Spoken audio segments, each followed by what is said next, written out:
Guys, അപ്പോൾ ഈ സ്ഥലം ഞാൻ വടകരക്കാർക്ക് ഞാൻ പറയാണ്ട് തന്നെ ഈ സ്ഥലം അറിയാമായിരിക്കും.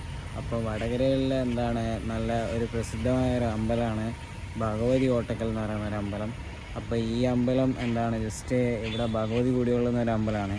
അപ്പോൾ ഈ ഒരു അമ്പലത്തിൻ്റെ ജസ്റ്റ് പരിസരം കാര്യങ്ങളൊക്കെ ഞാൻ ഇവിടെ വീഡിയോ കാണിക്കുന്നുണ്ട്. അപ്പോൾ ഇതുവരെ കാണാത്തവരുണ്ടെങ്കിൽ നമ്മളുടെ അക്കൗണ്ട് ഫോളോ ചെയ്യുക. ജസ്റ്റ് വീഡിയോ ഞാൻ കാണിച്ചു തരാം. ഈ അക്കൗണ്ട്